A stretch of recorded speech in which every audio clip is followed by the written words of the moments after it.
해가 저물고 밤이 내리면 한양의 골목마다 달빛보다 무서운 존재가 나타났다. 관아도 닿지 못하는 그 어둠 속에서 사람들은 한 사내를 두려워했다. 그는 복면을 쓰고 검은 갓을 깊게 눌러쓴 채 칼과 붉은 종이를 들고 나타났다. 이름은 없었다. 얼굴도 알려지지 않았다. 다만 그가 사라진 자리엔 언제나 항구의 시신과 손글씨로 쓰인 종이 한 장이 남아 있었다. 죄인의 이름과 제목이 적힌 그 종이 아래엔 단 하나의 낙인이 찍혀 있었다. 그림자 영자. 그는 스스로를 그림자라 불렀다. 그림자가 남긴 첫 번째 심판은 남문 밖에서 일어났다. 밀무역으로 백성의 쌀을 외지에 팔아넘긴 상인이 칼에 베어 숨졌다. 피 묻은 옷자락 옆 종이에 적힌 문장은 짧고 명확했다. 욕망의 대가는 그림자가 짊어진다. 이후 관아는 들끓었고 포도청은 그를 추적하려 애썼지만 허사였다. 그는 마치 밤의 한 사락처럼 스며들었고 흔적을 남기지 않았다. 기왓장 위를 미끄러지듯 지나고 어두운 처마 밑을 흐르듯 스쳤다. 그의 검은 갓은 달빛조차 삼켜버렸다. 그림자가 머무는 곳은 한양 북쪽에 버려진 사당 뒤 절벽이었다. 아무도 오르지 않는 그 음침한 장소에서 그는 조용히 검을 닫고 있었다. 햇살 한 줄기 스며들지 않는 어둠 속 그의 손등에는 오래된 화상 자국이 남아 있었다. 그는 조선 최고의 세도 가문 박씨 집안의 서자였다. 박준려의 어머니만이 그 이름을 불렀고 어머니가 떠난 날부터 그 이름조차 세상에서 사라졌다. 12살이던 해 처음으로 안채의 문을 넘었다. 형이라 불러야 할 자는 그의 뺨을 때리고 말했다. 서자 따위가 눈을 들다니. 내게는 이 집안의 빚조차 허락되지 않아. 그날 이후 그는 책방종으로 내려졌다. 이름도 없이 3번이라 불리며 책을 정리하고 심부름했으며 때로는 매질의 대상이 되었다. 밤이 되면 그는 몰래 책을 펼쳤고 검을 익혔으며 세상의 위선을 기록했다. 입으로는 청렴을 외치던 양반들이 기녀를 죽이고 관직을 사고 팔며 백성을 짓밟는 모습을 눈에 담았다. 그리고 결심했다. 양반의 옷을 벗기 전엔 조선의 진짜 이름은 존재하지 않는다. 그날 밤 한 사내가 죽었다. 그는 관직자에게 뇌물을 바치고 백성의 쌀을 훔친 자였다. 그의 시신 옆에는 또 다른 종이 한 장이 놓여 있었다. 탐욕의 대가는 반드시 갚아야 한다. 밤은 조용했고 그림자는 사라졌다. 하지만 한양의 민심은 술렁이기 위해 시작했다. 누군가는 그를 귀신이라 했고 누군가는 백성의 대리자라 불렀다. 그는 아직 이름이 없었다. 그러나 모두가 알고 있었다. 그는 더 이상 단순한 복면의 사내가 아니었다. 그는 이 나라의 그림자였다. 초여름의 습한 밤, 기생집 초옥의 한 사내가 모습을 드러냈다. 검은 갓을 눌러쓴 채, 복면도 벗지 않은 채 마루 앞에 조용히 서 있었다. 그곳에는 박씨 가문의 정식 자제, 박영도가 기생과 술을 나누며 웃고 있었다. 방 안의 웃음소리는 잠시 멎었고 박영도는 마루에 선 그림자를 바라보았다. 그대가 소문으로만 들리던 그자인가 밤마다 양반의 피를 쫓는다는? 그림자는 말없이 시선을 맞췄다. 눈빛은 서늘했고 마루의 나뭇결 위로 그림자가 길게 드리워졌다. 박영도는 조롱 섞인 미소로 말을 이었다. 서자 주제에 검을 들어 천의 우스운 일이로다. 너는 그저 아버지의 실수로 태어난 자식일 뿐. 그 순간 그림자가 낮은 목소리로 대답했다. 제가 그 집안의 서자라면 제 분노 또한 그 가문의 업보가 아니겠습니까? 순간 박영도의 눈빛이 흔들렸다. 하지만 그는 다시 태어난 척 술잔을 들었다. 그러나 그 밤의 끝은 조용하지 않았다. 이튿날 새벽, 초옥은 타버린 채 폐허가 되었고 불길 속에서 남은 것은 타담한 비단 옷자락 하나와 붉은 종이 한 장이었다. 죄인은 스스로를 신이라 착각했다. 그림자는 그의 오만을 거두었을 뿐이다. 박영도의 죽음은 곧바로 조정의 파문을 일으켰다. 세도가의 자제가 기녀의 집에서 참혹한 죽음을 맞았다는 사실은 왕실의 체면을 거세게 흔들었다. 관청은 이 사건을 단순한 치정극으로 몰고 갔지만 백성들은 다르게 말했다. 그림자의 검은 헛되지 않았어. 벌 받을 자가 죽은 거요. 양반이라도 죄를 지으면 피를 흘려야지. 사람들 사이에선 숫자가 돌기 시작했다. 그림자가 나타나 처단한 자들은 어느덧 6, 신분도 높고 성도 다르지만 모두 공통점이 있었다. 그들은 법의 틈새에서 죄를 저질렀고 그 대가를 밤의 칼끝으로 치렀다. 그런데 조용히 분노를 사귀고 있던 자가 있었다. 박가의 가장이자 박영도의 아버지 박에서 박이었다. 그는 관청을 넘어 의금부까지 움직였다.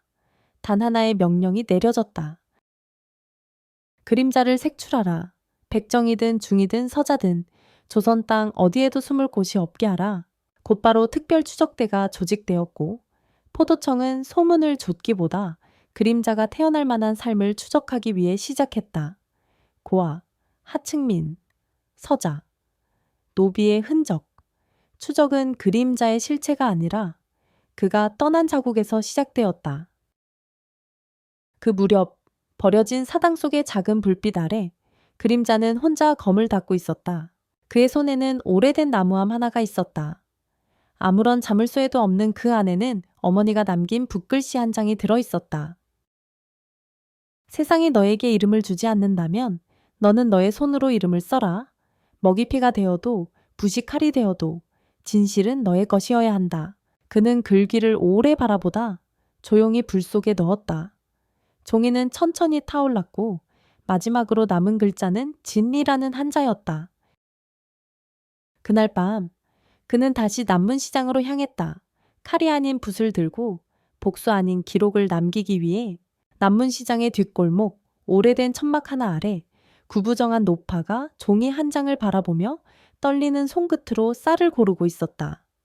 그녀는 과거 세도가가 은밀히 운영하던 노예시장에서 가족을 잃고 간신히 살아남은 자였다. 그림자는 그 노파 앞에 조용히 무릎을 꿇었다. 할머니, 오랜 세월을 지나 다시 이 자리에 나타나게 되어 죄송하오. 노파는 그림자를 천천히 바라보았다. 가늘고 노쇠한 눈빛 속에 낯선 두려움과 익숙한 절망이 섞여 있었다. 넌 누구냐, 젊은이. 그대가 잊어야 했던 피의 기억을 제가 대신 기록하러 왔습니다. 노파는 잠시 침묵하다가 입을 떼었다. 그럼 나에게 이름 하나만 돌려줄 수 있겠니? 무엇이었습니까? 내 아들 이름 마지막까지 부른 건 어머니였는데 내가 그 아이의 이름조차 기억하지 못한다. 그림자는 조용히 손을 내밀어 노파의 손등 위에 붓으로 글자를 써주었다. 기름 도둑질은 길 위에서 젖어 사라진이라는 뜻. 노파의 눈동자가 붉어졌고 사내는 말했다. 이 이름은 이제 사라지지 않을 것입니다. 그날 밤 시장 뒷골목에서 또 한 구의 시신이 발견되었다. 죽은 이는 양반 출신의 암행서리로 노예시장을 뒤에서 운영하던 자였다. 그의 가슴 위엔 말라붙은 핏자국과 함께 붉은 종이 한 장이 붙어 있었다. 기름 도둑질은 그는 이름 없이 사라졌고 나는 그 이름을 되찾기 위해 피를 흘린다. 그림자. 오늘도 죄를 기록한다. 조정은 그림자를 더 이상 단순한 살인자로 두지 않기로 했다.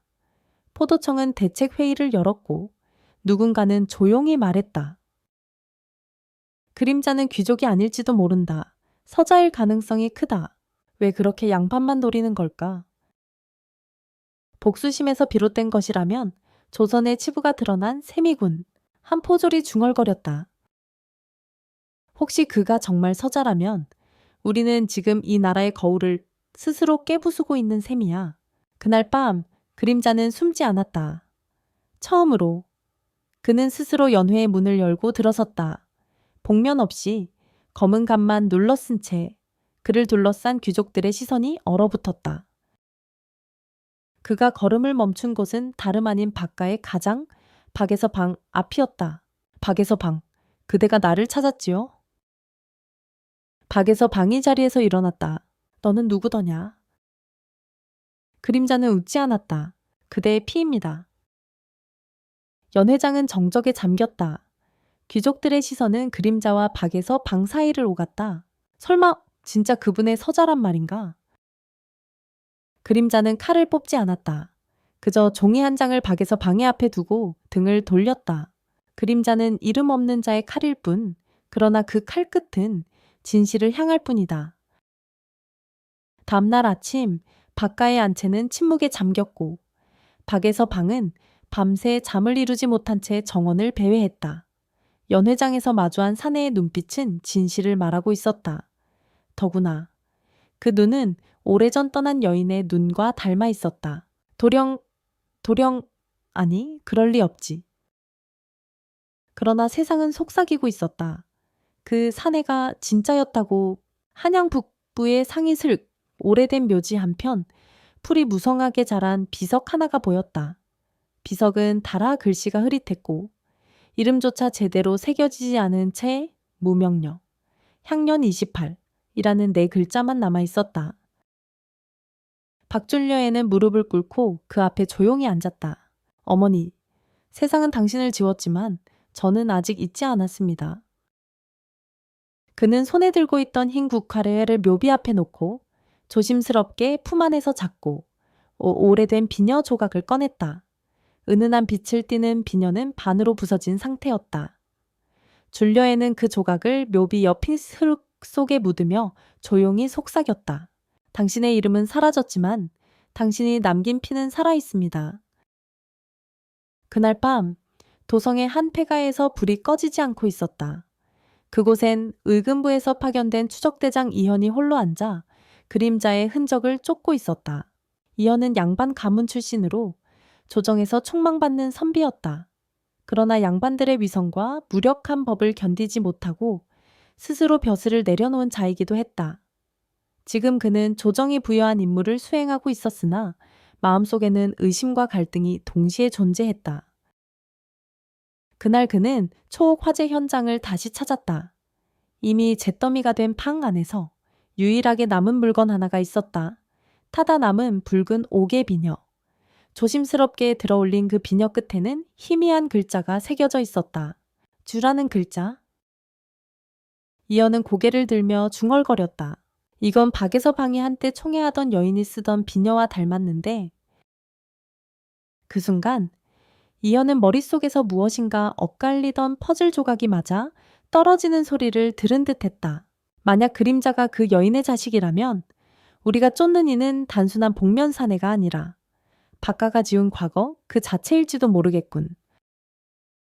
같은 시각 박가의 안채는 다른 긴장 속에 휩싸여 있었다. 정실부인 이 씨는 연회 이후 그림자와 관련된 소문이 걷잡을 수 없이 번지고 있다는 사실에 분노를 삼키지 못하고 있었다. 그녀에게 있어 아들의 죽음보다 더 견딜 수 없는 것은 그림자가 서자라는 사실이 드러나는 것이었다. 서자 따위가 감히 이 집안을 흔들어 그녀는 조용히 밀서를 꺼내어 내관에게 건넸다. 그를 죽이되 정체는 밝히지 말라. 박가의 이름에 더러운 그늘이 드리워지지 않도록 하라. 이제 그림자를 쫓는 자는 두 부류로 나뉘었다. 정의와 진실을 좇는 자. 이현, 침묵과 체면을 지키기 위해 제거하려는 자. 박가의 정실부인과 그녀의 하수인들. 한편 사당으로 돌아온 줄려에는 오래된 상자 안에 쌓여있던 문서들을 꺼내고 있었다. 그가 오랫동안 모은 양반들의 비리와 불법 증거, 그리고 백성들의 증언 기록들이었다. 그는 하나하나 정리하며 새 종이 한 장을 꺼내어 제목을 적었다. 박가의 죄상. 붓끝이 잠시 멈췄다. 그가 오랫동안 심판하려 했던 자 중 가장 깊은 뿌리는 바로 자신의 가문이었다. 내 피에서 태어난 이 조선의 더러움, 그것부터 배워야 할까? 아니면 용서해야 할까? 손이 떨렸다.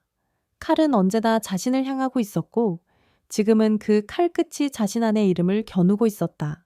그리고 그날 밤 그는 처음으로 자신의 이름을 붓으로 써보았다. 박준여의 그 이름은 피보다 무거웠고 칼보다 뜨거웠다. 연하루 한때 음악과 시가 머물던 장소는 이제 먼지 쌓인 폐허가 되어 있었다. 벽에는 희미하게 적힌 이름들이 발해가고 있었고 그 한가운데 박준려에게 홀로 서 있었다. 그는 손끝으로 그 벽을 천천히 쓸어내렸다. 오래전 자신이 새겼던 이름들이 거기 있었다. 은행, 설지, 초혼, 그리고 험매. 이건 내가 잊은 이름들이다. 그리고 나를 만든 것들이지. 그는 허물어진 연화로의 지하를 향해 걸어갔다. 그곳은 어릴 적 어머니와 함께 숨었던 자리였다. 돌무더기를 밀어내고 찾아낸 목각상 하나. 그 안에는 부러진 은장도 하나와 접힌 종이 한 장이 들어있었다. 그 종이에 적힌 문장은 단 하나. 그날 밤 아비는 고개를 돌렸다. 그 문장을 읽는 순간 주려에는 숨을 멈췄다. 손끝에 힘이 들어갔고 이마에 맺힌 땀이 식어갔다. 그는 깨달았다. 자신은 잊힌 존재가 아니라 의도적으로 외면받은 자였다는 사실을. 같은 시각 바깥의 한 사람은 다시 무녀를 불러들였다. 그녀는 이 모든 사태의 근원이 그 아이라 확신하고 있었다. 그 아이 험내 그 아이의 기운을 끊어주세요. 그 피가 다시 바깥으로 돌아오지 않도록 해주세요. 무녀는 초를 밝히고 바람의 흐름을 느끼며 천천히 입을 열었다. 그 아이는 스스로 그림자가 된 자입니다. 그러나 그림자를 만든 건 바로 당신입니다. 정실 부인의 눈썹이 떨렸다. 무슨 소리야? 그게 저주받은 것은 그 아이지. 무녀는 조용히 고개를 저었다. 그 아이를 저주하지 마십시오. 이미 저주는 가문 안에 살아 숨쉬고 있습니다. 이 말은 그녀에게 칼보다 더 깊이 박혔다. 한편 박줄려에는 예조 판서 신지도의 별장으로 향하고 있었다. 신기고는 백성들에게 무당과 기녀를 금지하는 법령을 내리면서 뒤로는 기생들을 감금하고 폭력을 일삼던 자였다. 별장은 호위무사 셋이 지키고 있었다. 모두 무예로 선발된 자들. 그러나 그림자는 흔들림 없이 들어섰다. 복면 없이 오직 검은 갓 하나만 쓴 채. 호위무사들이 소리쳤다. 누구냐 멈춰라. 그림자는 천천히 고개를 들며 대답했다. 정의가 누구냐고 묻는 그대야말로 이름이 없소? 순간 검이 번뜩였고 마루 위로 피가 뿌려졌다. 어둠 속에서 들리는 발소리와 쓰러지는 몸들의 무게. 마지막으로 남은 신기도 앞에서 그는 붓으로 쓴 종이 한 장을 놓았다. 그림자는 이름을 갖지 못한 자, 그러나 이름을 더럽힌 자의 이름은 반드시 기록하리라. 다음 날 신지도의 시신이 관청 앞에서 발견되었다. 관복은 벗겨진 채였고 옆에는 또 하나의 붉은 종이.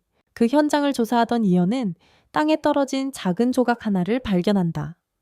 그것은 검의 손잡이 일부였다. 익숙한 나뭇결, 익숙한 무게. 그는 손끝으로 그것을 쥐며 중얼거렸다. 이자는 복수를 하면서도 자신의 검을 일부러 남긴다. 누군가에게 기억되기를 바라고 있는 거다. 이현은 조용히 사당을 찾아갔다. 그곳엔 이미 그림자의 흔적은 사라졌지만 오래된 나무 상자 안에서 편지 한 장이 남아 있었다. 줄려와. 세상에서 네가 사라져도 어머니는 늘 너를 안고 살겠단다.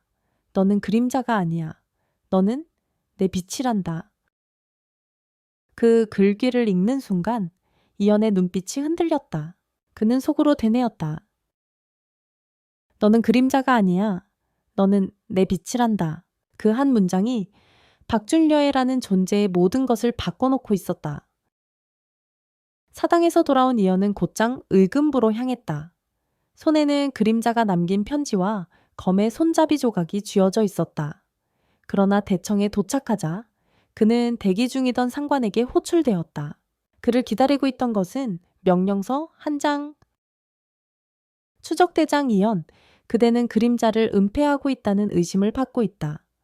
조정의 뜻을 따라 이후의 모든 행보는 보고를 거쳐야 하며 단독 조사는 금한다. 이연은 침착한 목소리로 답했다. 예, 명을 따르겠습니다. 그러나 그의 눈빛은 이미 조정의 명령에서 멀어져 있었다. 그는 진실을 은폐하는 것이 곧 충성이 아니란 사실을 깨달았다. 그날 밤, 이연은 홀로 붓을 들었다. 그는 자신의 마음속에 맺힌 진실을 종이에 옮기기 위해 시작했다. 그자는 살인자가 아니다. 그는 우리가 지워버린 이름을 되찾는 중이다. 그의 분노는 개인의 복수가 아닌 조선이라는 이름의 죄에 대한 응보다. 그는 그를 조용히 숨겨진 서책 안에 끼워 넣었다. 진실이 죄가 되는 세상이라면 나는 기꺼이 죄인이 되겠다. 그 무렵 박준려에는 다시 한번 기억 속 장소를 향해 길을 나섰다. 어릴 적 어머니와 함께 잠시 몸을 숨겼던 한양 외곽의 작은 연못이었다. 바위 위에는 두 개의 목각 인형이 나란히 앉아 있었다. 하나는 어머니, 하나는 어린 시절의 자신. 당신은 나를 세상에서 감췄지만 이름만은 잊지 않으셨군요. 그는 무릎을 꿇고 하늘을 올려다보았다. 별빛은 차가웠고 바람은 조용했다. 그는 검을 꺼내어 칼날 위에 붓을 가져갔다. 박준려의 처음으로 그는 자신의 이름을 칼날 위에 새겼다. 이제 이 이름으로 베겠다. 내 피를 더럽힌 자들을, 그리고 나를 버린 세상을. 한편 조정은 더욱 요동치고 있었다. 좌의정 김대윤은 박가와 오래된 갈등을 품고 있는 인물이었다. 그는 이번 사태를 박가를 무너뜨릴 기회로 여기고 암묵적인 움직임을 개시했다. 그는 비밀리에 명령을 내렸다. 복면 사내가 박가의 서자라는 증거가 드러나기 전에 조용히 제거하라. 그는 단순한 자객이 아니다. 존재 자체가 위협이다. 김대윤이 움직이자 조정 내부에서도 균열이 일기 시작했다. 누군가는 그림자를 민심의 영웅이라 여겼고 누군가는 반역자라 불렀다. 이현은 이 흐름이 어디로 향하는지 알고 있었다. 이제 그를 지키는 일은 단순한 정의가 아니다. 조선을 바꾸는 일이 될지도 모른다. 그리고 그날 밤 이현은 또 다른 발자국을 따라 나섰다. 그가 향한 곳은 연하루 근처의 한 암자였다. 그곳에는 설지, 과거 밖에서 물러난 양반의 첩실이자 박준려의 어머니와 친분이 깊었던 여인이 은신해 있었다. 설지는 오랜 침묵 끝에 입을 열었다. 그 아이 돌아왔구나. 이제 나도 더는 숨어 있을 수 없겠구나.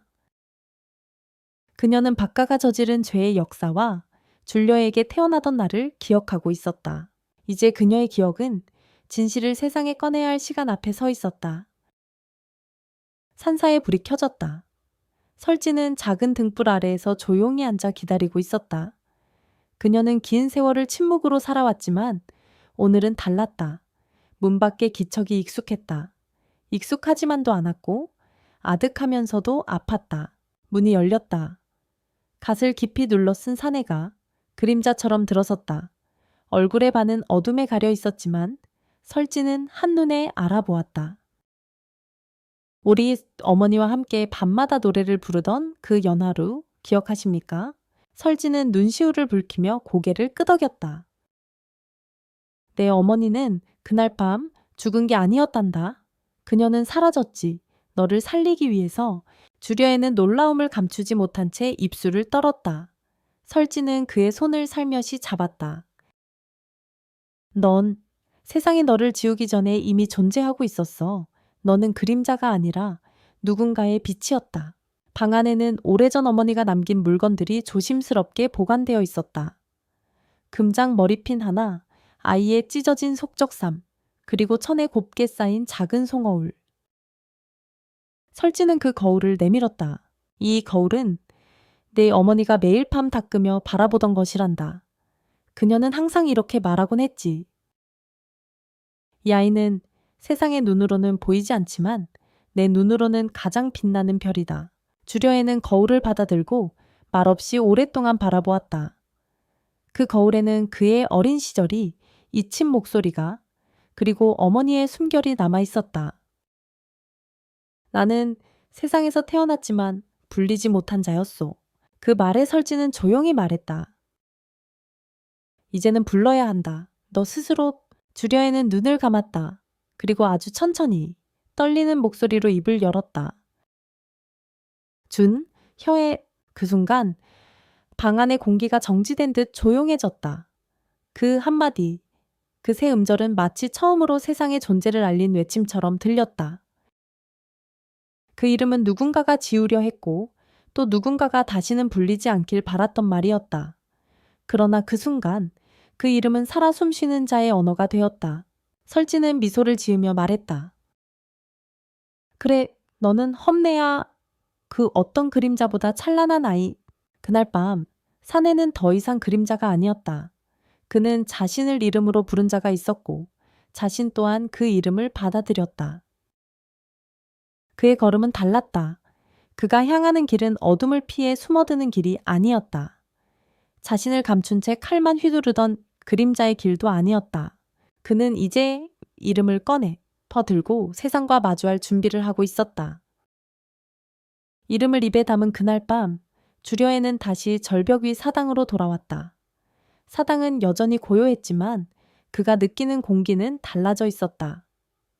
숨겨왔던 이름이 내뱉어졌고 그는 더 이상 익명의 그림자가 아니었다. 그는 오래된 문서 더미를 꺼냈다. 양반들의 비리 기록, 뇌물 명단, 고문 피해자들의 진술서. 그 종이들은 오랜 시간 동안 검은 밤의 정적 속에서 써내려온 것들이었다. 주려에는 붓을 들고 세로의 한 장의 문서 상단에 제목을 적었다. 박가의 죄상. 그는 망설였다. 박가, 자기 뿌리, 자신을 부정한 피해 근원, 그 집안의 이름을 기록한다는 것은 곧 자신을 겨누는 일이기도 했다. 하지만 그는 더 이상 그 이름을 숨기지 않기로 결심했다. 진실이란 피를 흘리더라도 남겨져야 하는 것. 그 순간 바깥에서 기척이 들렸다.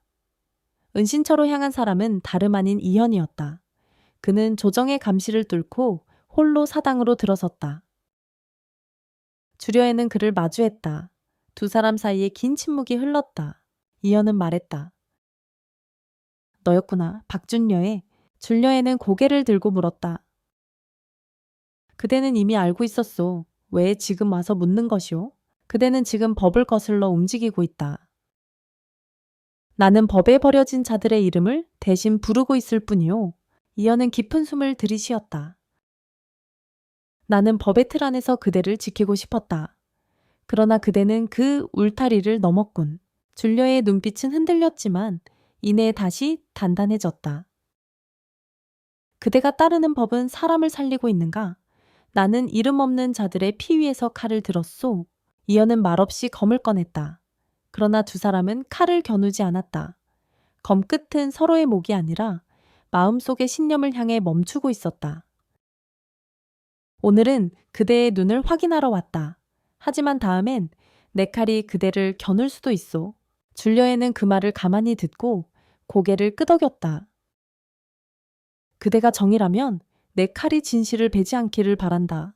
이현은 사당을 나서며 혼잣말처럼 중얼거렸다. 정이란 무엇인가? 나는 오늘 그 해답을 놓쳤구나. 그 무렵 조정은 더욱 조용히 경랑을 키우고 있었다. 좌의정 김대유는 박가를 끌어내리기 위해 적장자 박윤성을 불러들였다. 그는 서자 줄려에는 향한 칼날을 형제로 향하도록 만들고자 했다. 서자를 끌어내리려면 정실 자식부터 흔들어야 더 하지 않겠나. 그는 속으로 생각했다. 이제부터는 같은 피를 가진 자들이 서로를 죽이게 하리라. 밤이 깊었다. 한양 외곽의 폐가에서 두 형제가 마주했다. 박윤성은 검을 꺼내지 않았다. 오히려 사병들 앞에 서서 외쳤다. 그는 나의 혈육이다. 피를 흘리게 하지 마라. 줄려에는 말없이 숲속으로 사라졌다. 그날 밤 피는 흘리지 않았지만 형제의 마음은 선명히 갈라졌다. 왕이 거처하는 경복궁 근정전 뒤편, 세자가 사용하는 내전은 유난히 조용했다. 차마 말로 옮기기 힘든 소문들이 그 안에서 고요히 흐르고 있었다. 좌의정 김대유는 새벽 어스름에 군구로 들어섰다. 명분은 세자 안위를 위한 비밀 논의였으나 그가 품고 온 건 단 하나였다. 그림자 박준여의 그 이름을 조선에서 완전히 지우는 것. 세자는 긴 침묵 끝에 물었다. 그자가 과연 우리 조선을 어지럽힐 만큼의 위협이 되느냐. 김대유는 낮고 조심스러운 목소리로 답했다. 그자가 박가의 피라는 것이 드러난 순간 양반책에는 금이 갈 것입니다. 더구나 그의 손에 죽은 자들은 하나같이 우리가 만든 법의 틈 속에서 악을 누린 자들이었습니다. 세자의 눈빛은 잠시 흔들렸지만 이내 차갑게 식었다. 이름을 지우는 것은 쉬운 일이 아니오. 사람을 죽이는 것보다 어려울 수도 있소. 그래서 더더욱 조용히 없애야 합니다. 증거 없이, 흔적 없이. 김대윤은 어전에서 내려와 암행서를 불러들이고 있었다. 이들은 공적으로 움직이는 군관이 아니었고 기록에도 남지 않는 자들이었다. 그중 하나, 백광이라는 이름의 사내는 거칠고 냉철했다. 그는 어린 시절 밖에서 학대받고 버려졌으며 그에 대한 깊은 증오를 가슴 깊이 숨기고 있었다. 김대윤은 백광에 명령했다. 박준련애를 죽이되 그의 피가 누구의 것인지조차 모르게 하라. 검이 아니라 입을 닫게 할라. 백광은 미소를 지으며 고개를 숙였다. 이름 없는 자는 죽어도 이름이 남지 않으니 그렇게 하겠습니다. 한편 박준려에는 사당을 떠나 양반 가문의 서고 중 하나를 향하고 있었다. 그곳엔 조선 초기부터 이어진 족보와 상속 문서들이 보관되어 있었고 그는 마침내 자기 뿌리를 문서로 확인하려 했다. 서고를 지키던 문지기는 그를 막지 않았다. 검은 갓을 쓴 자, 익숙한 두려움이었다. 아무 말 없이 길을 비켜주었고 줄려에는 고요히 그 안으로 들어갔다. 낡은 족보를 펼쳐본 그의 눈은 단 하나의 이름을 찾았다. 박준려에 존재하지 않았다. 어머니의 이름조차 한 줄 기록되지 않은 그 족보는 번듯했지만 너무나 완벽하게 조작되어 있었다. 그는 묵직한 숨을 내쉬었다. 나를 지운 것은 칼이 아니었다. 종이 위 침묵이었다. 그는 다시 붓을 들었다. 족보의 가장 아래 비어있는 공간에 조용히 자신의 이름을 적었다. 박준여의 증손, 사생, 이제야 비로소 존재로서 종이 위에 남겨진 순간이었다. 하지만 그는 몰랐다. 그 서고문 너머 검은 그림자가 그를 노려보고 있었다는 것을. 백광은 한 손에 서찰을 쥔 채 다른 손으론 조용히 단검을 갈고 있었다. 그 서찰엔 오직 5글자, 박준려의 사살명령. 그날 밤 박준려에는 서고를 빠져나오며 이상한 낌새를 느꼈다. 발소리는 없었지만 공기의 흐름이 달랐다. 누구요? 그림자 속에서 한 사내가 걸어 나왔다. 얼굴에는 가면도 없었고 눈엔 증오가 가득했다. 박가의 피, 넌 살아있을 자격이 없다.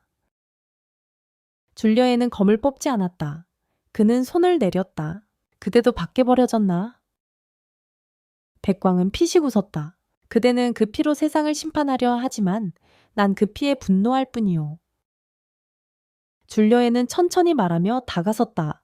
그대가 원하는 것이 복수라면 나를 죽이는 것으로는 끝나지 않을 것이오. 그대 안에 이름 없는 분노는 스스로를 태우게 될 것이오. 백광의 칼이 멈칫했다. 두 사람 사이에 흐르던 공기가 끊어졌다. 그 밤 피는 흘리지 않았다. 하지만 검은 서구에 남은 침묵은 칼보다 깊었다. 비가 내렸다. 억수처럼 쏟아지는 여름 장맛비는 한양의 낮을 어둡게 만들었고 그 속에서 한 사내가 붉은 족보 하나를 품고 골목을 걸었다. 젖은 갓 아래로 떨어지는 물방울은 이마를 타고 흘러내렸고 그의 눈동자엔 서늘한 기색이 감돌고 있었다. 박준여의. 그는 한 손에 자신을 지우려 했던 족보를, 다른 손엔 자신의 이름을 처음으로 기록한 종이를 쥐고 있었다. 그는 어느 폐가의 마루에 앉아 족보를 펴고 조용히 눈을 감았다. 그곳에는 정실 자식들의 이름이 빼곡했고 부계의 혈통이 정교하게 이어져 있었다. 그러나 그 어디에도 설지라는 이름은 없었다. 그의 어머니는 조선의 기록 속에 한 번도 존재한 적이 없었다. 이름은 있었지만 존재는 없었다. 그는 이빨을 악물며 중얼거렸다. 피를 부정하는 나라는 뿌리도 썩는다. 그 순간 불쏘시개로 쓰려던 마른 종이 조각이 손에서 미끄러졌다. 비에 젖은 족보는 불에 잘 타지 않았다. 그는 조용히 서구에서 가져온 기름 한 병을 꺼내어 족보 위에 부었다. 그리고 붓 대신 성냥을 꺼내 불을 붙였다. 불꽃은 금세 족보를 삼켰고 마루 아래까지 검은 연기가 퍼졌다. 그는 끝까지 불을 바라보았다. 눈앞에서 타오르는 것은 한 집안의 역사이자 조선이 강요해 온 질서였다. 불길 속에서 그는 속삭였다. 이것이 나의 첫 제사다. 피로 태어났으나 이름으로 살아가기 위한. 그날 밤 박윤성은 급히 사가로 돌아왔다. 궁에서 들은 소식 때문이었다. 누군가 박가의 족보를 불태웠고 그 자리에 사생이라는 단어가 남겨졌다는 소문이 삽시간에 퍼지고 있었다. 정실부인 이 씨는 창백한 얼굴로 앉아 있었다. 그녀는 박윤성에게 말했다. 그 아이는 끝내 돌아왔구나. 박윤성은 눈을 피하지 않았다. 그는 복수만을 원하는 것이 아닙니다. 자신의 자리를 묻고 있을 뿐입니다. 이 씨는 조용히 벽 쪽에 놓인 위패를 바라보았다. 거기엔 죽은 장자의 이름이 있었다. 그러나 이상하게도 그녀는 그날 밤 그 위패가 무겁게 느껴지지 않았다. 한편 백광은 김대윤을 다시 찾았다. 그는 명령을 따르지 못한 죄를 짓고 고개를 숙인 채 앉아 있었다. 기회를 줬더니 감정에 휘말렸군. 김대윤은 맹랭한 음성으로 말했다. 백광은 대답하지 않았다. 단지 한 가지를 내밀었다. 박준려에게 태어났다는 기록, 오래전 숨겨진 출생증명서였다. 김대윤은 그것을 보며 웃음을 삼켰다. 좋아, 이제는 죽이는 것이 아니라 세상 앞에 드러내자. 그가 누구인지, 얼마나 더럽혀져진 피인지 모두 알게 하자. 그는 한 장의 명을 내렸다. 박준여의 조선의 서자, 그 존재를 조정에 알리라. 관청 앞에 그의 이름을 적고 그가 저지른 일들을 낱낱이 밝혀라. 이제부터 박준여에는 숨어있는 존재가 아니었다. 그는 스스로 불을 피웠고 이제 조정은 그 불길의 연기를 뿜어 세상에 알리고자 했다. 그날 이후 한양 곳곳의 장터와 주막, 서당과 절간에 이르기까지 온 백성의 입에 그의 이름이 오르내리기 위해 시작했다. 누군가는 그를 역적이라 불렀고 누군가는 연궁이라 여겼다. 하지만 무엇보다 중요한 것은 이제 그가 불릴 수 있는 이름이 되었다는 사실이었다. 비는 그쳤지만 한양의 거리는 여전히 눅눅한 기운이 가득했다. 장터에는 낯선 문서 하나가 벽마다 붙기 위해 시작했다. 금서라 불리는 문서였으나 사람들의 눈은 피할 수 없었다. 그 문서에는 글과 함께 두 장의 초상이 그려져 있었다. 하나는 검은 갓을 쓰고 얼굴을 반쯤 가린 사내의 초상. 다른 하나는 박가의 옛 족보에 적힌 후계자 박윤성의 초상. 그 아래에는 단 한 줄이 적혀 있었다. 피는 같지만 선택은 다르다. 백성들은 당황했다. 어떤 이는 그 문장을 곱씹으며 고개를 저었고 어떤 이는 조용히 입꼬리를 올렸다. 진정 밖에서 저런 자가 나왔단 말인가? 아니, 같은 피를 나눴다 한들 그가 어찌 그리 당당히 칼을 들고 다니는가? 이름도 없는 자가 이름이 없었으니 칼이라도 들었겠지. 논쟁은 이어졌고 입에서 입으로 전해지는 이야기 속에서 박줄여애라는 이름은 점차 형체를 갖춰갔다. 한편 박윤성은 그 문서를 손에 들고 오랫동안 바라보고 있었다. 그는 세상의 두 얼굴로 등장한 자기 형제를 마주하는 심정이었다. 그는 얼굴을 가렸지만 나는 가릴 수 없게 되었군.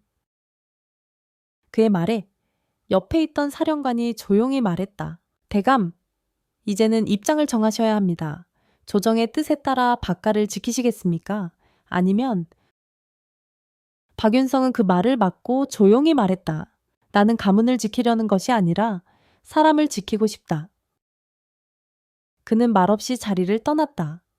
그가 향한 곳은 오래전 형제 둘이 함께 뛰놀던 연못가였다. 그 물빛은 여전히 잔잔했고 풍경은 그대로였다. 그곳에서 그는 무릎을 꿇고 작은 조약돌을 물가에 던졌다. 그리고 속으로 중얼거렸다. 준리어에 너는 이제 나보다 더 선명한 얼굴을 가졌구나. 한편 줄려에는 한 노인을 찾아가고 있었다. 그 노인은 궁중 화원 출신으로 옛날 조정의 초상화를 다수 그렸던 인물이었다. 줄려에는 그의 앞에 앉아 조용히 말했다. 한 장의 초상을 남기고자 합니다. 그러나 그것은 내 얼굴이 아니라 내 기억입니다. 화원은 붓을 들고 글을 바라보았다. 기억은 형체가 없소. 무엇을 그릴까요? 어머니의 등을 그려주십시오. 내가 기억하는 가장 선명한 진실입니다. 며칠 뒤 한양 뒷골목에 한 장의 그림이 돌기 시작했다. 화려하지도 명확하지도 않은 그림. 그러나 그 속엔 아들의 손을 잡고 절벽을 바라보는 여인의 뒷모습이 그려져 있었다. 사람들은 그 그림을 보고 말없이 고개를 끄덕였다. 말은 없었지만 그 그림은 어떤 문서보다 더 깊은 여운을 남겼다. 조정은 그 그림을 유언비어라며 단속했지만 그럴수록 그림은 더 널리 퍼졌다. 이어는 그 그림 앞에서 잠시 멈춰 섰다. 그는 자신이 추적하던 자가 단지 칼을 휘두르는 자가 아니라 기억을 되살리는 자라는 것을 이해하고 있었다. 이 싸움은 기록을 남기려는 자와 그것을 지우려는 자의 싸움이다. 그리고 그는 조용히 붓을 들었다. 이젠 검이 아니라 글로써 남길 차례였다. 산속 절벽 끝 바람은 세차게 불어왔다. 그 자리에 박줄여애는 홀로 서 있었다. 그의 앞에는 아무것도 없었고 뒤로도 숨을 곳은 없었다. 그러나 그의 눈은 두렵지 않았다. 오히려 깊고 조용한 무언가를 담고 있었다. 그가 꺼낸 것은 낡은 천 보자기 하나였다. 그 안에는 피로 얼룩진 속적삼 한 벌과 오래전부터 품고 있던 작은 비녀가 들어 있었다. 모두 어머니의 흔적이었다. 그는 그것들을 조심스럽게 꺼내어 바위 위에 놓고 무릎을 꿇었다. 이제야 어머니께 묻겠습니다. 제가 이 길을 걸어온 이유가 단지 피 때문이었는지요. 그의 눈에서 눈물이 흘러내렸다. 그 눈물은 과거의 복수를 위한 것이 아니었다. 오히려 그 복수의 무게를 내려놓으려는 용기의 표시였다. 그는 자신에게 물었다. 피의 결말은 무엇인가? 복수의 끝에는 무엇이 남는가? 그 순간 등 뒤에서 낯익은 발소리가 들렸다. 박윤성이었다. 줄려애는 돌아보지 않았다. 윤성은 조용히 그의 곁에 앉았다. 둘은 한동안 말이 없었다. 시간은 그들을 가르지 않고 흘렀다. 너를 이해하겠다고 생각했지만 오만이었구나. 윤성의 목소리는 낮고 흔들렸다. 나는 아버지의 뜻 아래 살면서 모든 것을 지키려 했지만 결국 아무것도 지키지 못했어. 줄려애는 가만히 고개를 끄덕였다. 나는 그 뜻에서 버려진 존재였지. 하지만 그 뜻이 누구의 것이었는지 이젠 중요하지 않다. 윤성은 그를 바라보았다. 그럼 너는 이제 무엇을 따르려 하느냐? 기억이요.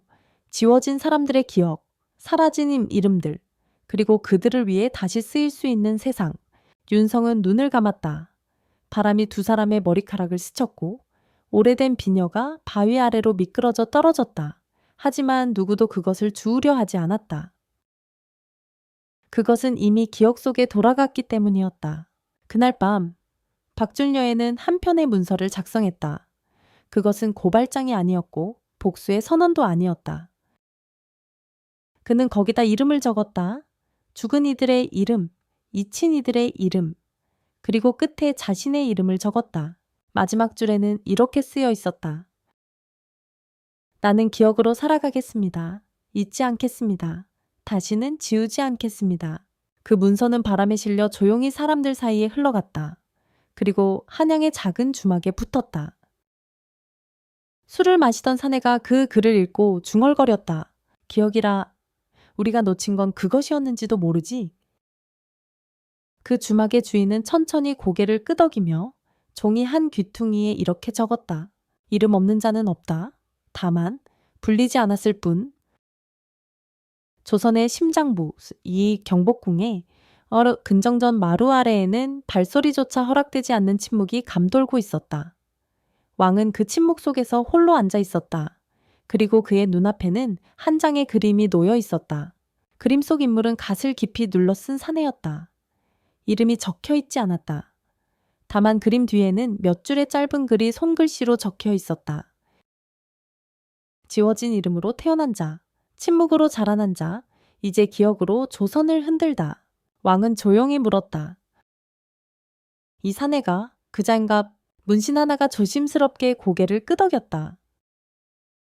바깥에 서자 박준려에 이미 백성들 사이에선 검은갓의 무명자라 불리고 있습니다. 왕은 한숨을 쉬었다. 백성은 이름 없는 자에게 기대를 품을 때 그건 조선의 병이라는 뜻이다. 왕은 침묵에 잠겼다. 한양의 골목마다 울리는 이름 하나가 조정을 흔들고 있었다. 사헌부도 병조도 심지어 내의원마저 그 사내의 이름을 언급하며 조심스러워했다. 왕은 마침내 입을 열었다. 그자를 내 앞으로 데려오라. 얼굴을 보고 묻겠다. 이 조선을 지우려는 자인지 되살리려는 자인지.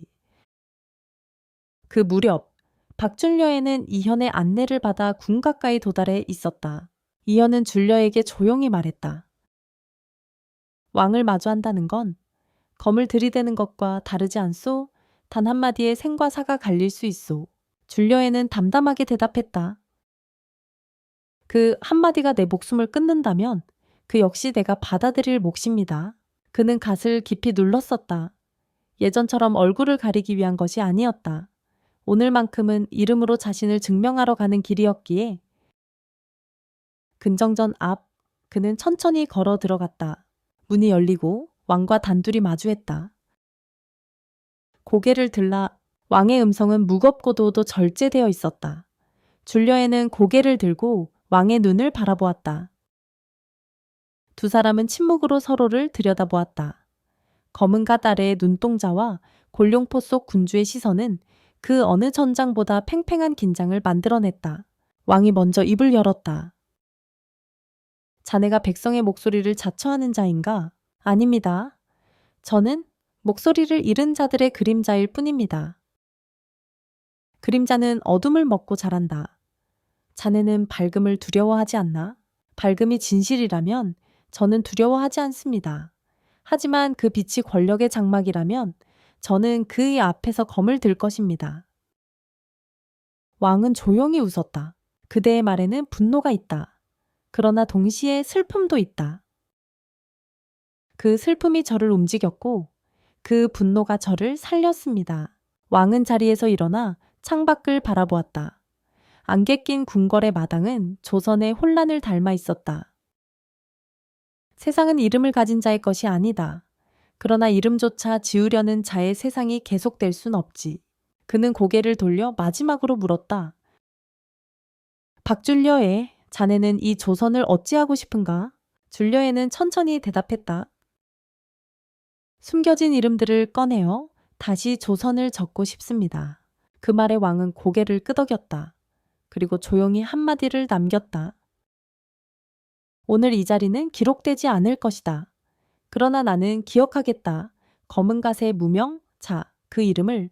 박준려에는 절을 올리고 돌아섰다. 오늘의 만남은 조선의 공식 문서 어디에도 남지 않겠지만 한 왕의 기억 속에 처음으로 존재로 새겨졌다.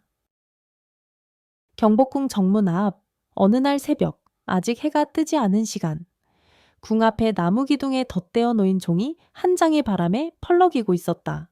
왕실 경비가 그것을 떼어 조정으로 가져왔다. 상소였다. 그러나 이상한 점이 있었다. 상소의 맨 끝에 서명이 없었다. 익명이었다.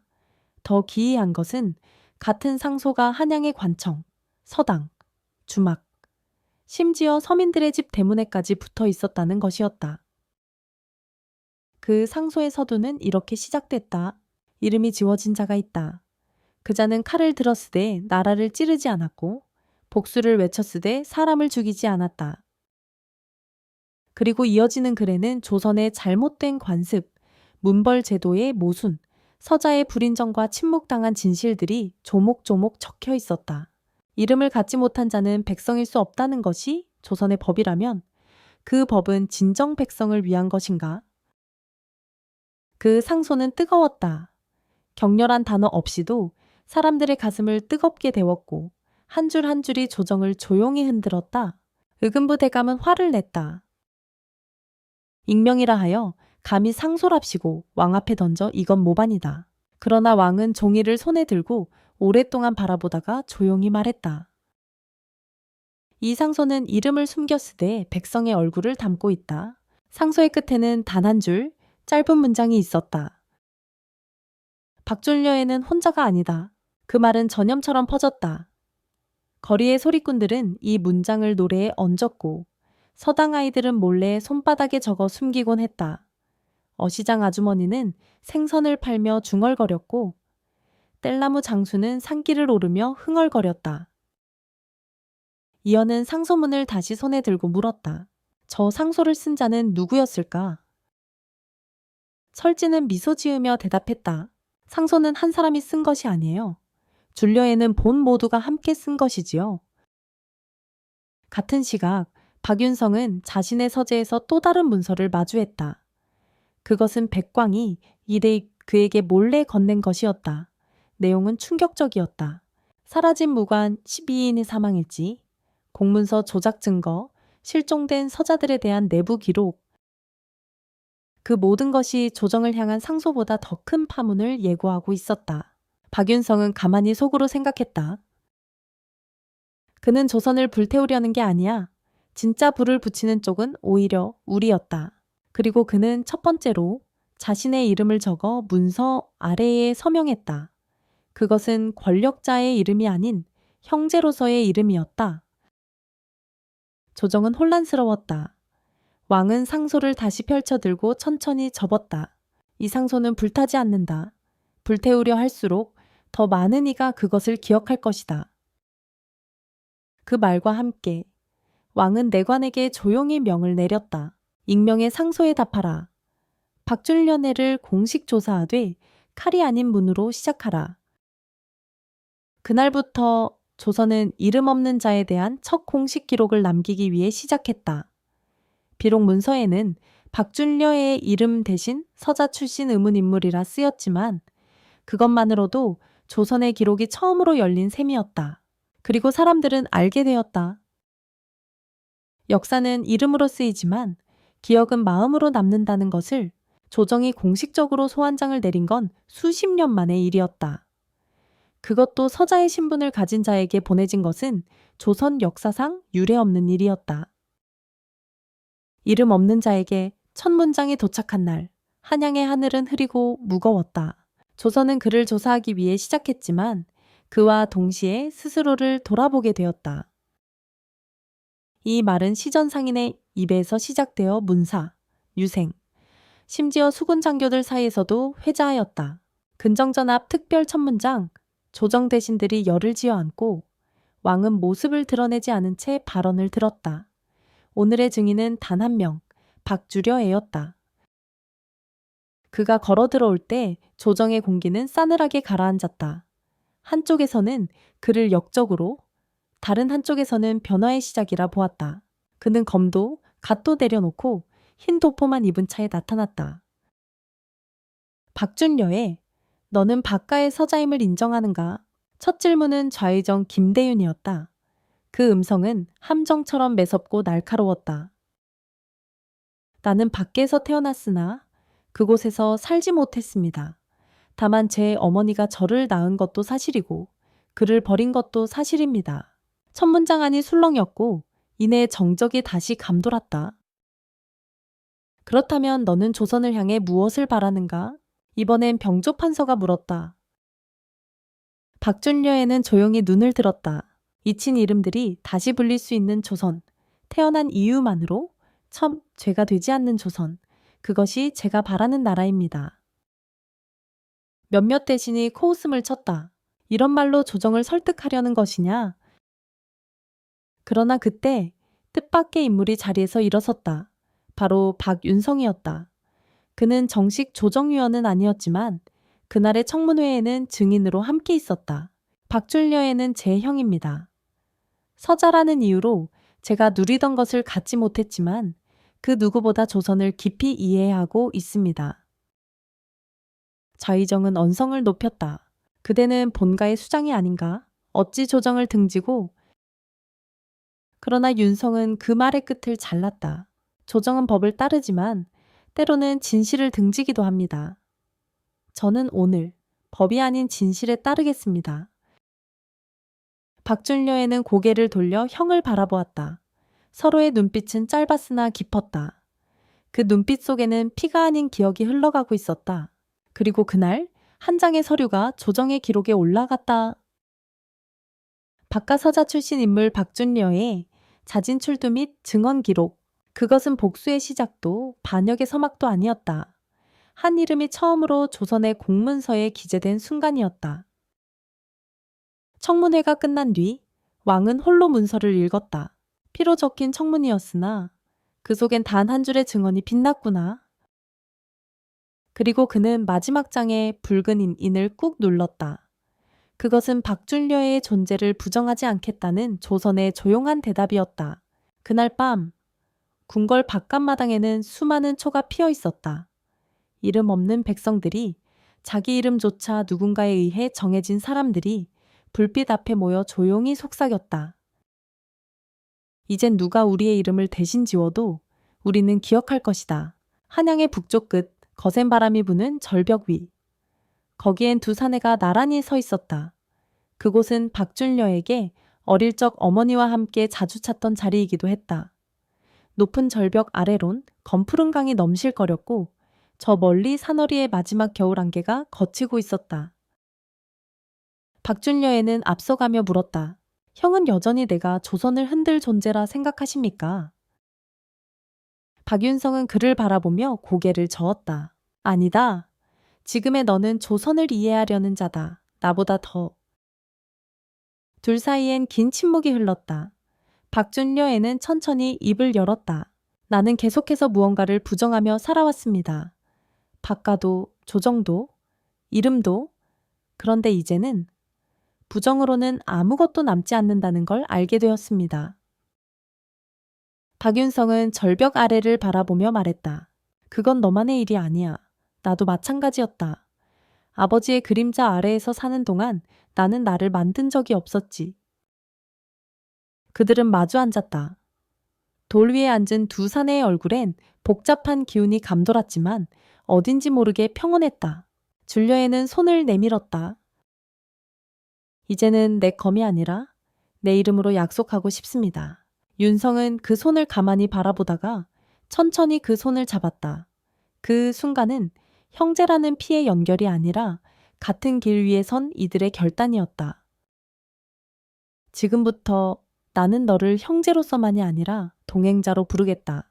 그 말에 줄려에는 고개를 숙이며 짧게 대답했다. 고맙습니다.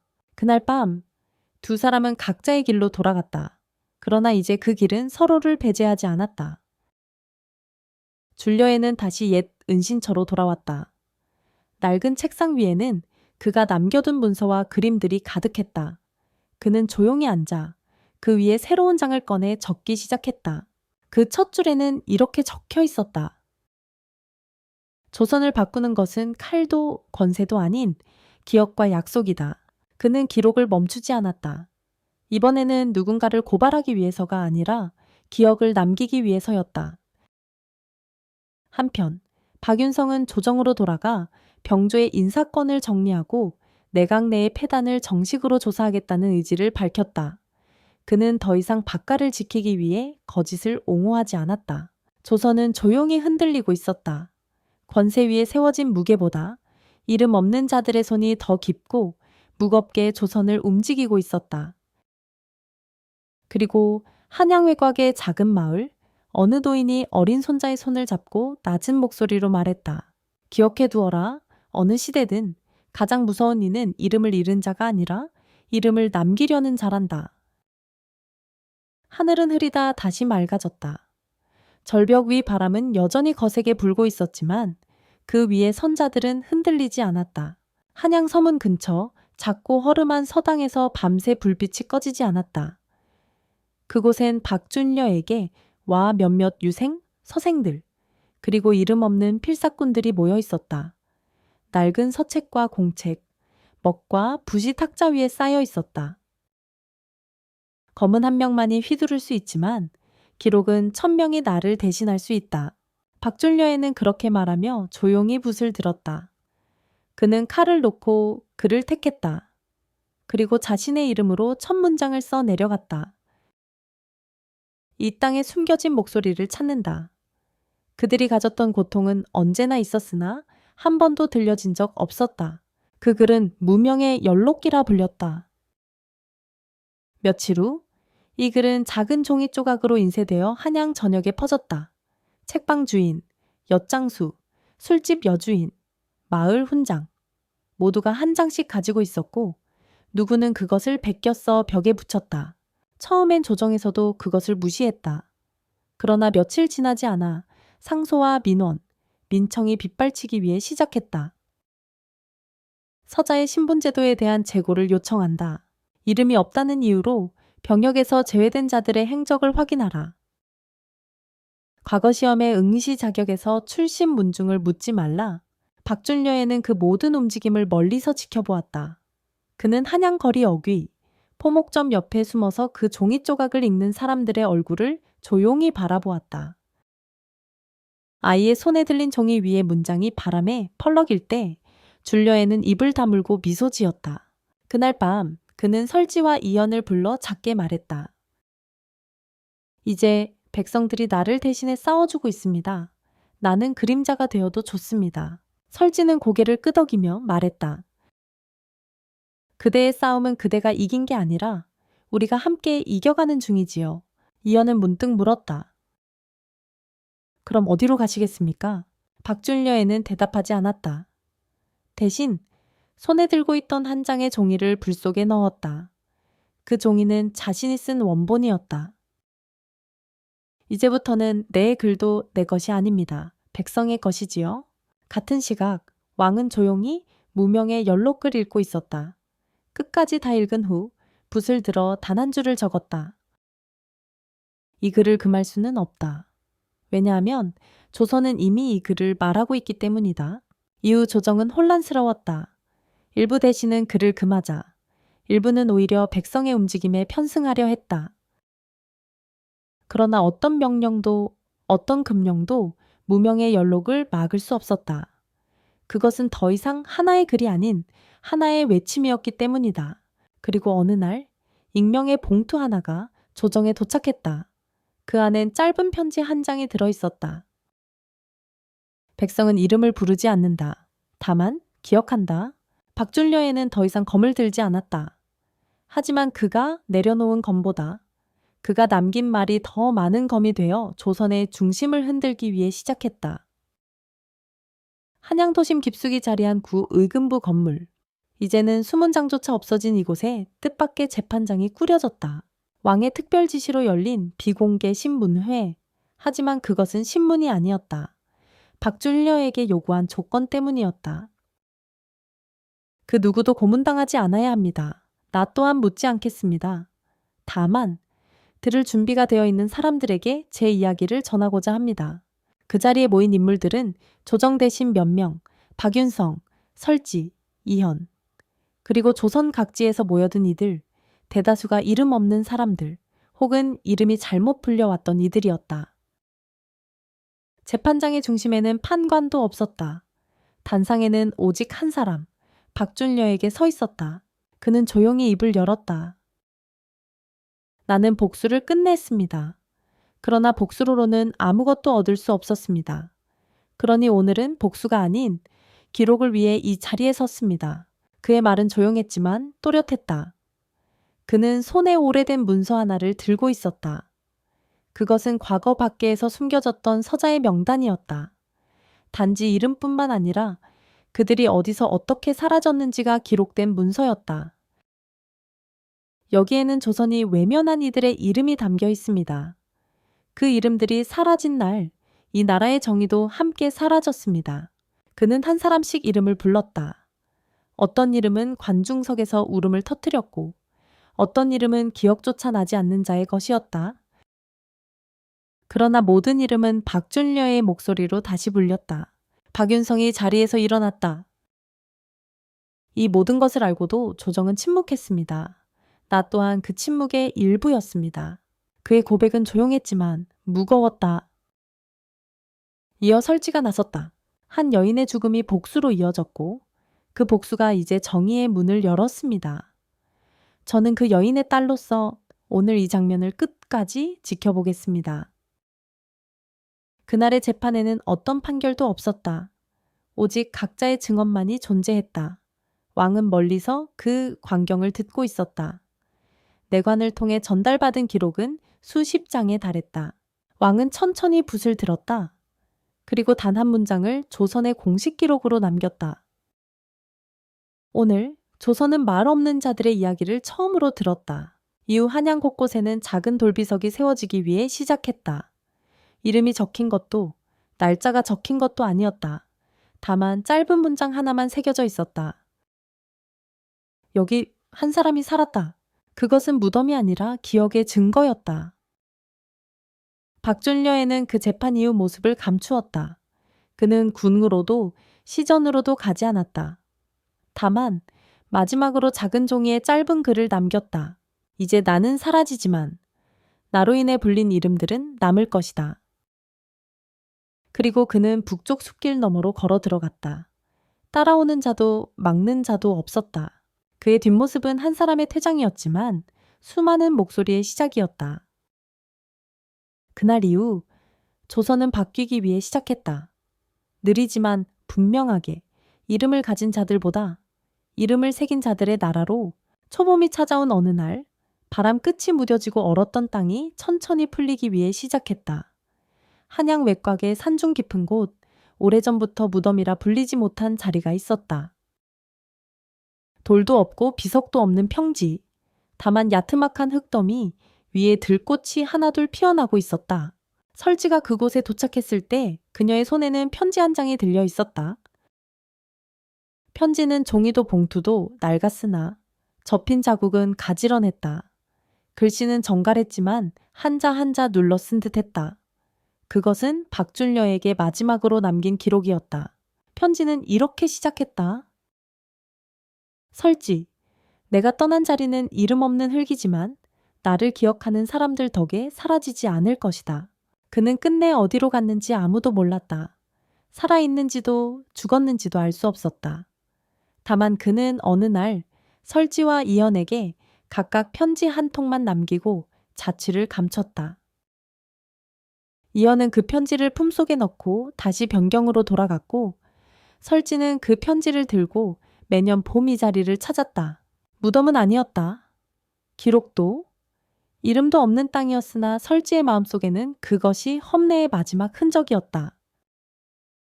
그녀는 땅 앞에 앉아 편지를 조용히 읽었다. 조선은 이름으로 사람을 가르지만 나는 마지막에야 비로소 나로 살아볼 수 있었다. 너와 함께했던 날들이 그 증거였다. 그녀의 눈시울이 조금 붉어졌지만 눈물은 흘리지 않았다. 그는 슬프게 간 이가 아니었다. 그는 더 이상 싸우지 않아도 되는 세계로 떠난 것이다. 아니, 스스로 싸움의 방식을 바꾼 것이다. 설지는 조용히 작은 돌을 하나 주워 흙 위에 올려두었다. 그것은 무덤이라기보다 기억의 표시였다. 이름 없는 무덤에 와서 나는 오히려 당신의 이름을 더 선명하게 부르게 되었어요. 그녀가 떠나고 난 뒤에도 산새는 울고 바람은 그 자리를 맴돌았다. 그 바람 속에는 이름을 가진 자도 이름이 없었던 자도 함께 섞여 있었다. 그리고 그 다음 해봄, 그 자리에 누군가 또 다른 편지를 두고 갔다. 종이 끝에 작은 글씨로 이렇게 적혀 있었다. 당신을 봄이라 부르기로 했습니다. 이유는 묻지 마십시오. 그렇게 이름 없는 무덤은 다시 꽃이 피는 봄을 맞이했다. 한양의 봄이 깊어지자 궁궐 담장에도 잔설 대신 햇빛이 스며들었다. 조정의 기록청, 먼지가 수북이 쌓인 서책들 사이에 새로운 책 한 권이 놓였다. 겉표지는 조촐했다. 두꺼운 가죽 대신 누런 종이를 감싸고 한 귀퉁이엔 손으로 눌러 쓴 제목이 있었다. 무명의 연록. 글쓴이란 칸은 비어 있었지만 서책의 머리말에는 이런 문장이 적혀 있었다. 이 기록은 단 한 사람이 아니라 기억하는 자 모두의 손으로 쓴 것이다. 책은 곧바로 배포되지 않았다. 일부 문사들은 그 내용을 두고 논란을 벌였고 몇몇 대신은 책을 금서로 지정하려 했다. 그러나 왕은 책을 열어 첫 장을 읽고 조용히 말했다. 이 책은 조선을 비판하지 않았다. 다만 우리가 보지 않으려 한 조선을 보여주었을 뿐이다. 그날 이후 조정은 무명의 연록을 국내 소장본으로 인정하고 일부 내용은 유생과 관리 후보생에게 가르칠 수 있도록 허가했다. 이는 조선 역사상 처음 있는 일이었다. 기록된 자가 아니라 기록하지 못한 자들의 이야기가 정식 교육에 포함된 것이다. 설지는 그 소식을 듣고 오래된 서당에 책을 기증했다. 아이들은 글씨를 또박또박 옮겨 적었고 어르신들은 들려주듯 한 문장씩 나누었다. 그리고 이현은 변경해서 책을 낭독하기 위해 시작했다. 병사들은 말없이 앉아 그가 읽는 문장을 들었다. 그들은 명령으로 움직이던 이들이었지만 그날만큼은 마음으로 멈춰 서 있었다. 우리는 사라진 이름이 아니다. 다만 아직 불리지 못한 이름일 뿐이다. 책 속 한 문장이 병사의 가슴에 새겨졌고 마을 노인의 눈물샘을 건드렸다. 그날 저녁 한양 시정거리의 주막 벽에 누군가가 그 책에서 한 줄을 써붙였다. 조선은 이제 서문을 다시 써야 한다. 그리고 그 서문은 모든 자의 이름으로 시작해야 한다. 누가 썼는지 아무도 몰랐지만 주막 주인은 그 종이를 떼지 않았다. 어느 날 왕은 혼자 궁의 후원에 앉아 중얼거렸다. 이 나라는 완전하지 않다. 그러나 이 나라는 이제 기억하려는 법을 배우기 위해 시작했다. 그 말 뒤 그는 기록청에 새로운 명을 내렸다. 앞으로 조정의 모든 공식 문서에 백성의 진정한 이름이 누락되지 않도록 할 것. 작은 변화였다. 하지만 조선이라는 거대한 이름 속에서 그 작은 변화를 시작으로 사람들은 자신의 이름을 그리고 서로의 이름을 다시 부르게 되었다. 박준려의 이름은 그 후로 다시 불리지 않았다. 그는 죽은 자도 살아있는 자도 아닌 자로 남았다. 다만 그의 이야기는 수많은 이름 없는 자들의 이야기와 함께 계속 불렸다. 그의 흔적이 남은 마지막 책 페이지. 구겨진 종이 한 장 속에는 손글씨로 이런 문장이 적혀 있었다. 나는 이야기가 되기를 택했다. 그렇게 내가 사라지더라도 이야기는 남을 것이기에. 그리고 무명의 연록 마지막 장에는 이런 글이 씌어 있었다. 이것이 끝이 아니다. 이것은 조선이 스스로를 다시 부르기 위해 시작한 첫 문장이다.